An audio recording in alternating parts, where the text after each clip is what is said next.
Oi, gente! Boa tarde a todos, sejam todos bem-vindos ao Inspira 360.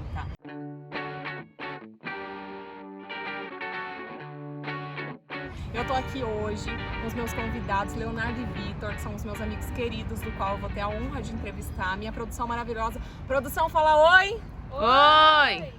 Muito bom.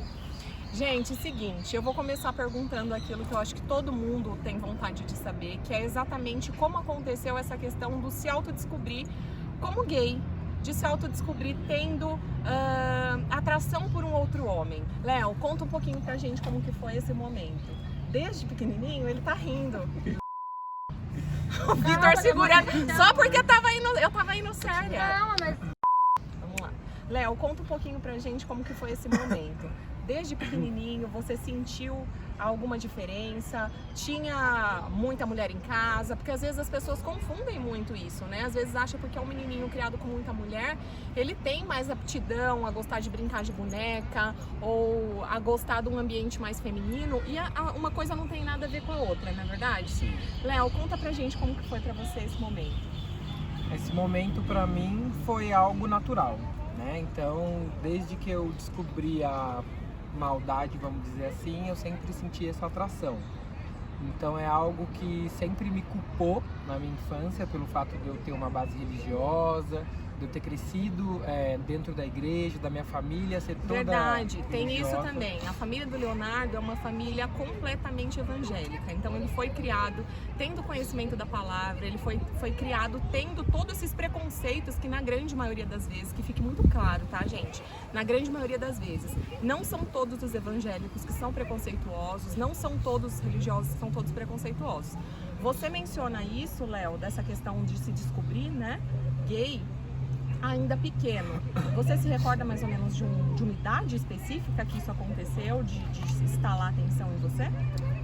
Que eu me lembro, assim, por volta dos meus 15 anos, né? Então eu era bem religioso. Já era um pré-adolescente, Já era né? um pré-adolescente, porém era algo que eu me culpava e tentava consertar, que era o que a igreja impunha dentro de mim. E você chegou a falar disso com o irmão, com a mãe, de se entender, tipo, não, eu não sou igual um menininho de 15 anos tradicionalzinho. Não, tudo isso eu sofri calado, simplesmente ouvindo as regras, né, e tentando seguir aquilo que eles impunham, que era o correto, que era a verdade absoluta da religião, né. E eu me libertei assim, mais ou menos aos 18 anos, que foi quando eu me assumi para minha mãe, e foi numa situação muito delicada, que inclusive foi quando eu tentei me matar por conta de religiosidade, batendo com a opção sexual e eu achar que eu estava fazendo coisa errada.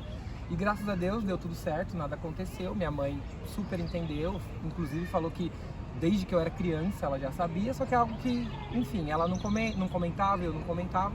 E hoje nós temos uma relação maravilhosa, né, com meu marido, inclusive ela adora ele, trata ele... Eles são casados, Somos gente, que casados. coisa linda. Vamos chegar nessa parte também. E zero problema hoje. Então, assim, foi toda uma evolução, realmente, foi bem difícil, principalmente a adolescência, a infância, mas quando eu atingi a idade adulta, pra mim, tranquilo, zero problema, zero tabu. Hoje eu consigo lidar com isso, é algo muito natural pra mim, e é muito natural pra todo o meu ciclo, pra todo mundo que tá em volta da gente, pra todo mundo que eu conheço, tanto pessoal quanto emocional, inclusive os familiares evangélicos também, tipo, tranquilo. Então, cada um se respeita de uma forma e seguimos a vida aí, tranquilo. Muito bom mesmo escutar isso. Agora, Vi, voltando exatamente do que a gente tá falando, como foi pra você esse momento? Em que momento você olhou assim e falou assim, poxa, eu tenho atração por um outro cara? Foi mais novo do que o Leonardo. Eu devia ter por volta dos meus 12, 13 por aí. E eu não tinha essa questão religiosa. Minha família é de uma base católica, mas um católico não praticante. Então foi um pouco mais tranquilo nesses tabus religiosos. Nunca teve essa questão de tipo, eu vou ter preconceito se eu falar isso pra minha mãe, por exemplo? Não da questão religiosa, mas tinha outras questões também, que eu sou filho único. Então daí já começa a acabar com a ideia do vai casar, vai ter filhos, vai me dar um neto, na concepção do que é a família, exato, de pai, mãe, filho. Exato. E eu me assumi um pouco mais novo, eu me assumi dos meus 15 para os meus 16, foi complicado, teve toda uma disputa, né, mental, de não, isso é uma fase, é porque você não conhecia nenhuma mulher legal, você está se descobrindo. Minha mãe não aceitou muito bem no começo. E eu digo que dos meus 15 até os 18 foi um campo de batalha lá em casa. Quando você fala em se assumir, é a questão mesmo de você chegar e falar dentro de casa. Olha, Isso. eu sou gay. Isso. Primeiro que a gente não começa se definindo gay, né? Aham. Principalmente, você pensa no mundo de 15 anos atrás, a palavra gay ela era muito pesada. Era uma Sim, palavra muito carregada de preconceito. sim. Então você começa a discutir uma possível bissexualidade, uma possível curiosidade. Mas tinha isso? Tinha essa questão dessa confusão ainda em você? Tinha, porque você tá no começo, você tá no final da sua adolescência, no começo da sua descoberta sexual, Sim. então você não sabe ainda exatamente o que você quer. Você não sabe se você gosta só de homens ou se você não teve uma mulher que fizesse você gostar do relacionamento com o sexo feminino, mas conforme eu fui amadurecendo, essa ideia da sexualidade amadureceu na minha cabeça também. Já era um estalo?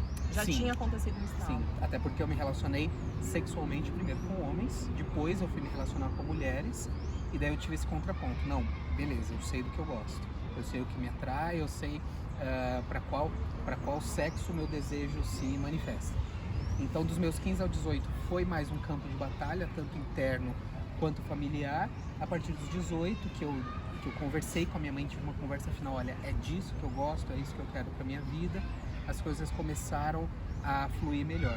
Hoje em dia, super tranquilo. Leonardo, desde o começo do nosso relacionamento, foi muito bem recebido lá em casa, zero problemas, e já estamos há quase 8 anos juntos, né? Uhum. Então hoje já sou um gay consolidado. Já sou um gay totalmente gay, vamos colocar assim. Incrível, isso é incrível, né? Isso é incrível, não é um xingamento, tá muito longe de ser uma doença, como na grande maioria das vezes o Vitor falou, e que lá atrás as pessoas enxergavam isso mesmo. Desde 1991 que não é mais uma doença. E né? graças a Deus a gente ainda não chegou no que é ideal, mas a gente vai chegar no ideal. Eu acho que é a mesma história do racismo, né? Não basta você não ser racista, você tem que ser antirracista. E o mesmo vale para uma situação como essa e como qualquer outra, né? Se a gente vê, a gente tem mesmo que apontar, a gente tem mesmo que falar que é feio e prosseguir. Esse é o objetivo. Agora vem cá. Eu quero saber a história dos dois agora, que eu acho que esse é o objetivo do canal, quando eu pensei em convidar os dois que são meus amigos. Eu queria saber exatamente como que aconteceu isso, como que se encontraram, como que rolou esse match. Quem começa? Vou falar um pouquinho então. Então nós nos conhecemos aí em março de 2013, especificamente no dia 7 de março de 2013, através de através de um aplicativo de relacionamento, né? Da época, eu nem me lembro mais o nome, nem sei se existe mais, mas era um aplicativo para você conhecer as pessoas mesmo. Como de um forma Tinder online. que a gente usa Exato. Só que voltado pro público gay. LGBT, O público gay, exatamente. principalmente naquela época, queria sexo. Exatamente, era a única Não era um exclusivamente. amorzinho, não. Era Isso. mais voltado pra... Então, em pra meio sexo, a esse pegação. momento, era um momento eu tinha meus 20 anos. Eu tava com 22. Eu tinha 20, ele tinha 22. Então, eu nunca tive um relacionamento sério com ninguém, foi meu primeiro relacionamento sério. Mas aí já estava pré-estabelecido. Eu gosto de homem, eu tenho atração por homem. Porque você deve ter passado também pelo que o Vitor falou. Da questão de se conhecer, da questão de querer ficar com outra mulher, ou não chegou a ter não também? Cheguei. Como eu volto a falar um pouquinho só, a religião impôs isso na minha cabeça, mas eu sempre tive certeza do que eu gostava, do que eu era. O meu conflito foi baseado na religião, apenas. Quando eu consegui fazer o desplugue dessa linha, minha vida fluiu tranquilamente e eu parei de me culpar, entendi realmente o que eu gosto, né? E não me culpo por isso. Inclusive, né, há anos atrás me ofendia se alguém me chamasse de viado, e hoje eu falo, eu não sou simplesmente um viado, eu sou um puta de um viado, tá? E falo isso com muito orgulho. Que demais. Sim, sim. E aí, voltando pra nossa história, nos conhecemos nesse aplicativo e marcamos um encontro. Não conseguimos esperar, então no primeiro dia que a gente conversou de manhã, de tarde, aí eu ainda fazia faculdade e simplesmente ele foi me buscar na faculdade à noite, a gente nunca tinha se visto, entrei no carro dele. Isso tudo em Taubaté, Leonardo é de Taubaté, Vitor já Taubaté, era de São Paulo. Sim. Mas isso tudo foi em Guarulhos. Então eu morava na ocasião em Guarulhos, fazia faculdade, trabalhava. E foi quando nós nos conhecemos. Lembro também que fomos ao McDonald's, né? Nesse primeiro encontro, selamos ali o nosso encontro. Isso com que idade, gente? Eu 20 E eu 22. 22.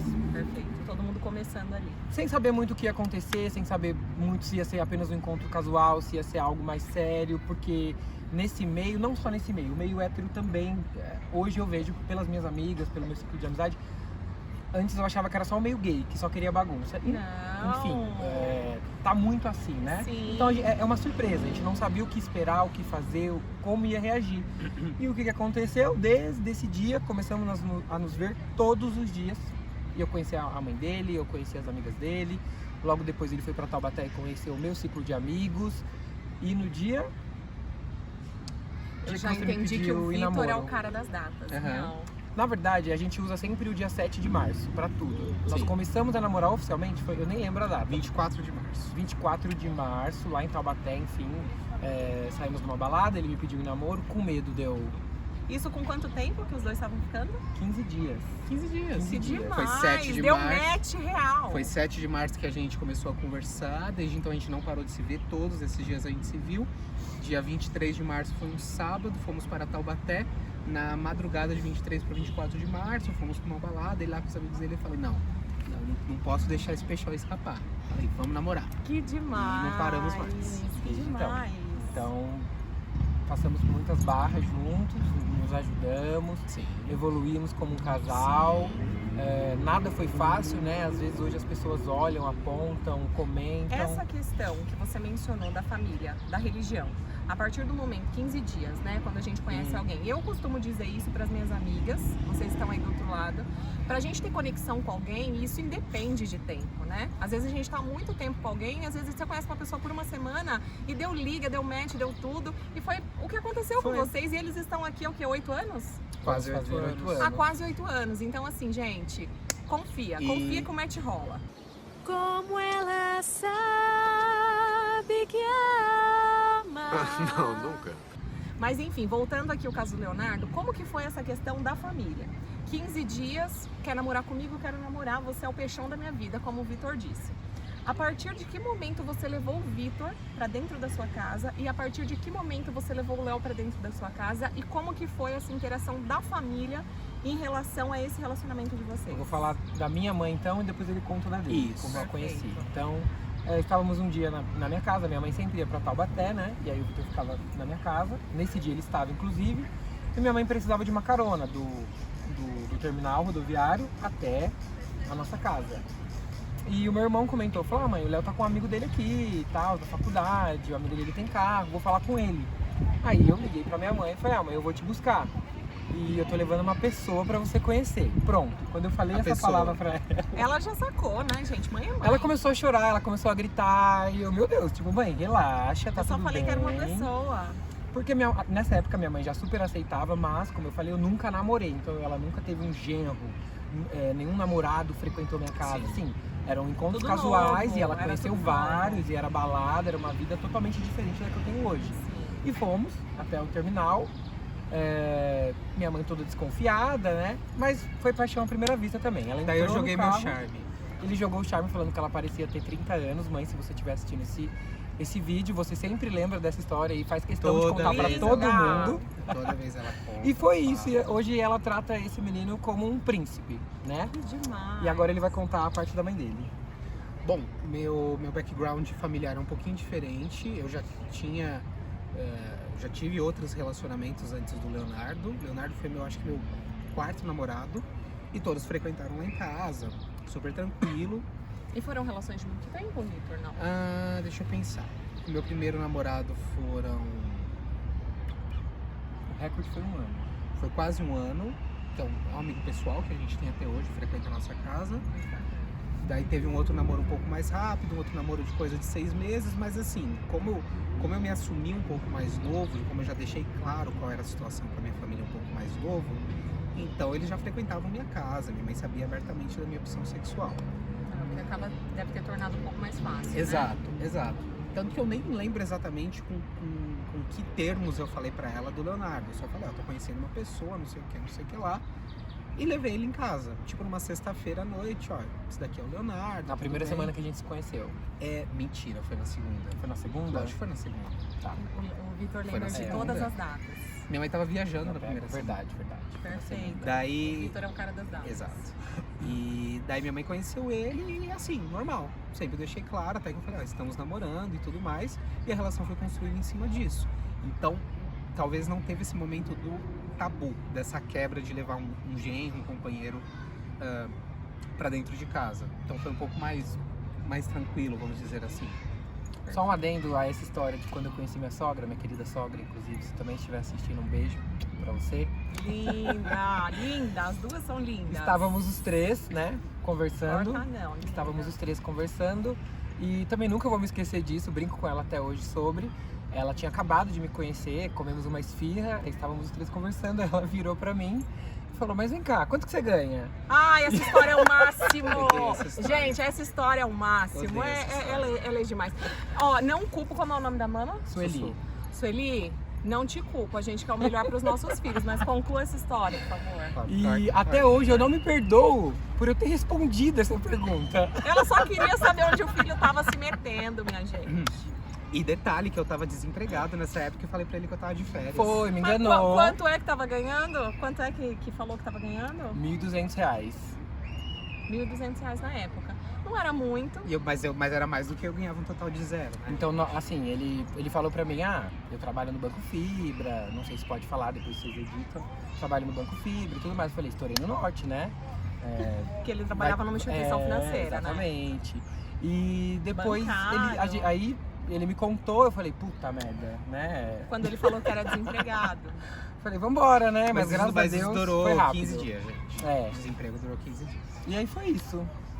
Gente, achei o máximo, acho o máximo essa história deles. E aí, Léo e Vitor, eu sou péssima em mês. Qual foi o mês do casamento mesmo, do casório? Novembro. Em de 19. novembro, eles se casaram lindamente, numa cerimônia linda, lindíssima mesmo. Depois eu vou ver se eu consigo colocar aqui a foto pra vocês verem essa união, esse enlace, essa relação. Uma festa maravilhosa, onde a gente desceu até o chão, sim. Por quê? Porque Com sim, certeza. nós somos desses. E eu gostaria muito mesmo que a história do Vitor servisse de inspiração. E eu tenho certeza absoluta que ela vai servir de inspiração para alguém que esteja passando por alguma situação similar aí do outro lado. Então, assim, peguem a força dos dois. Leonardo teve uma situação um pouquinho mais complicada de lidar, digamos assim. Vitor teve uma situação que até balanceou mesmo a relação deles, pelo fato da liberdade que ele já tinha dentro de casa, pelo fato da religião que não pesou tanto. Mas assim, não desistam, foi o que eles falaram mesmos, né? O Vitor já teve outras relações, Leonardo foi o primeiro cara que deu match. Então, assim, o amor sempre vai valer a pena. E é isso, a gente termina esse vídeo agradecendo vocês que assistiram a gente. Eu termino esse vídeo agradecendo muito os meus amigos. Eu gostaria de entregar uma lembrancinha. Produção, lembrancinha, por favor. É uma lembrancinha de uma amiga minha, Nath. Eu gostaria que vocês abrissem, vissem. É uma lembrancinha do canal pra vocês, feita com muito amor, Feito com à muito mão carinho. com amor. Muito bem. Deixa eles abrirem pra ver o que eles vão achar. Tô curioso agora. Eu tô muito curiosa também pra ver o que vocês vão achar. Pra vocês pendurarem na parede de vocês. Com certeza, olha Como que primeira lindo. participação no canal. Deixa eu ver. Como que Obrigada é por compartilhar e inspirar. Exatamente. Inspira Muito 360. divulgar artista. Muito bem. Eu falei, foi a Nath, minha amiga, né? Sou de Talentosíssima, Sou de @, arte. sou de arte. Depois a gente também coloca a descrição aqui no canal. E eu vou continuar pedindo pra vocês curtirem, se inscreverem, darem like. E é isso, gente. Muito obrigada. Foi uma honra ter vocês aqui como primeiros participantes do canal. Nós que agradecer.